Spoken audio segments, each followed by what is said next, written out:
জাহির রাদিয়াল্লাহু আনহু ছিলেন একজন গ্রাম্য সাহাবী, যিনি দেখতে খুব একটা সুশ্রী ছিলেন না। কিন্তু নবীজি সাল্লাল্লাহু আলাইহি ওয়াসাল্লাম তাকে খুব ভালোবাসতেন এবং বলতেন, জাহির হলো আমাদের মরুভূমির উপহার। একদিন জাহির রাদিয়াল্লাহু আনহু বাজারে পণ্য বিক্রি করছিলেন। নবীজি পেছন থেকে নিঃশব্দে গিয়ে দুই হাত দিয়ে তার চোখ চেপে ধরলেন, যেমনটা আমরা বন্ধুদের সাথে করি।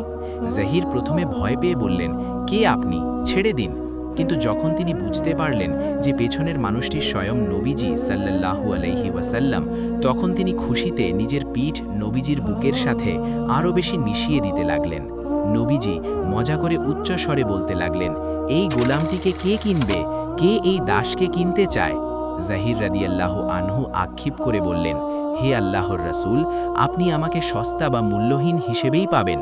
নবীজি তৎক্ষণাৎ গম্ভীর হয়ে উত্তর দিলেন, কিন্তু আল্লাহর কাছে তুমি মোটেও মূল্যহীন নও, তুমি অনেক মূল্যবান।